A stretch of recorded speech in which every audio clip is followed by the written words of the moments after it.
গাঁজা খেলে কি হয়? মানে রাজা হয়ে যায়। গাঁজা খেলে রাজা রাজা হয়ে যায়। এখন তুমি কি রাজা হইছো? রাজা হইনি মামা, তুমি কি হইছো? আমি তো ফকির হয়ে গেছি। তোমরা হয়তো দেখতে পাচ্ছ তোমাদের ভালোবাসায় আমি কতটা এগিয়ে গেছি। তো বন্ধুরা, তোমরা অবশ্যই আমাকে সাপোর্ট করবে। আর আজকে আরও একটা নতুন ভিডিও নিয়েছিলাম। এই ভিডিওটা কেমন হয়েছে অবশ্যই কিন্তু কমেন্টে বলে যাবে, কারণ তোমরা ভিডিও দেখতেছো কিন্তু কমেন্ট করতেছো না আর লাইকও করতেছো না। অবশ্যই কিন্তু কমেন্ট, লাইক আর চ্যানেলটা সাবস্ক্রাইব করে যাবেন, কারণ তোমাদের একটা লাইকে আমাকে আরও মোটিভেশন করে আর একটা নতুন ভিডিও বানানোর জন্য। তো বন্ধুরা চলো তাহলে ভিডিও শুরু করা যাক। গাইস, খরগোশ গাঁজা খাওয়ার পর অবস্থা যা হয়। গাঁজা খেলে কি হয়? মানে রাজা হয়ে যায়। গাঁজা খেলে রাজা রাজা হয়ে যায়। এখন তুমি কি রাজা হইছো? রাজা হইনি মামা, তুমি কি হইছো? আমি তো ফকির হয়ে গেছি। মানে মুরুখ বলতেছে আমাদের এক দফা এক দাবি, গাঁজাই হলো জীবন সাথী। নিঃসন্দেহে তুই ঠিক কথা বলেছিস। এখন এইটা শোনার পর এই বলদের পুরাই মাথা নষ্ট হয়ে যায়। আমার ভুল হয়েছে, ক্ষমা করে দেন।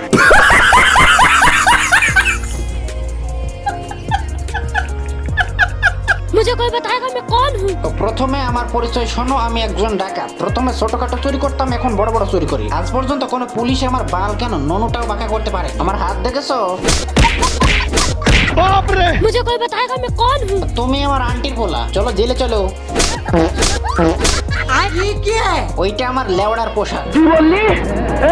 তো পুলিশটাকে নিয়ে গিয়ে একটা বুলেটের মধ্যে ভরে, এরপর কামানের মধ্যে ভরিয়ে দিয়ে, তো সামনে পুলিশের লঞ্চটা ছিল, ছাতাটা বের করে বুলেটটাকে ঘুরিয়ে ফেলে। সোজা গিয়ে একেবারে মাফিয়ার পায়ের তলায় পড়ে। তাড়াতাড়ি করে আবারও মারতে যায়, তখনই দেখে মেশিন চালু হইতেছে না, মানে ভিতরে জাম হয়ে গেছে। তাড়াতাড়ি সামনে গিয়ে দেখে কামানের মুখে গুজ ভরা। তখনই গুজটাকে ছাড়ানোর জন্য চেষ্টা করতেছে, আর এইদিকে পুলিশটা কামানটাকে মেরে দেয়।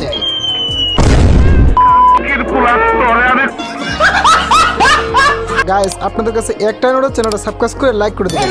শিল মাইরা দেবো।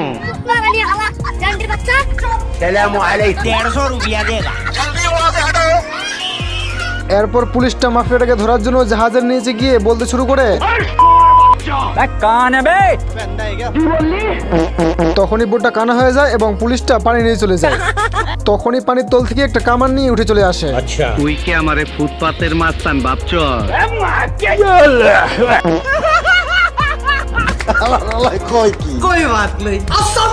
তখনই গুন্ডা মনে করে মিসাইল আসতেছে, আসলে এটা তো কোনো মিসাইল না। পুলিশটা তখনই চুপচাপ করে সিঁড়িতে উঠে এবং নৌকায় চলে যায়। যখনই পুলিশটা পিছন থেকে আওয়াজ করে তখনই চমকে যায়।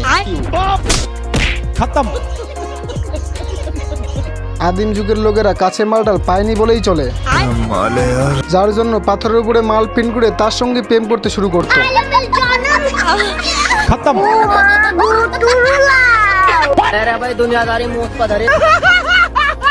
আদিম যুগের লোকেরা যদিও কখনো একটা মাল দেখতে পাইতো, সাথে সাথে ক্যামেরা নিয়ে এসে মালটার ছবি তুলতে শুরু করতো, যেন পরিবর্ততে পাথরের উপরে প্রিন্ট করা যায়। এরপর এই মালটা ছবি তুলতে তুলতে পাহাড়ের নিচে পড়ে যাইতেছিল, আর মাল পোজ দিয়ে দাঁড়িয়ে আছে আর ভাবতেছে আমার পিক তুলতেছে। আদিমকালের মালগুলো খুবই বুদ্ধিমান ছিল, যদি কখনো তারা পাহাড় থেকে নিচে পড়ে যাইতো তখন তারা সেটা জানার পর এইভাবে উল্টো করে পাহাড় থেকে নিচে নামতো না, মানে তার জাঙ্গিয়া ফুলে এইভাবে নিচে নিয়ে আসতো।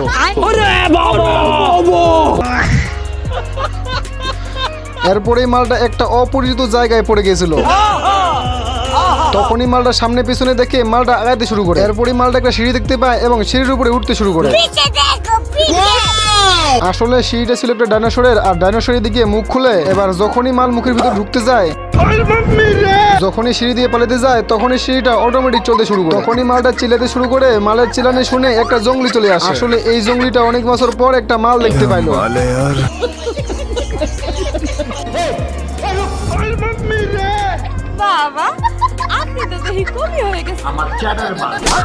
তো মাল এবারে মার খেয়ে প্রেমে পড়ে যায় যখনই আই লাভ ইউ বলে।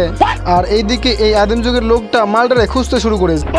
নিচে তাকিয়ে দেখে জঙ্গলি তার মালটাকে ধরে ফেলেছে, যার জন্য ছাতা নিয়ে নিচে নামতে শুরু করে। তো মালের চুল ধরে টেনে নিয়ে যেতেছে, তবুও মালের মনের ভিতরে প্রেম জাগতাছে। তখনই আদিম যুগের লোকটা নিচে নেমে চলে আসে।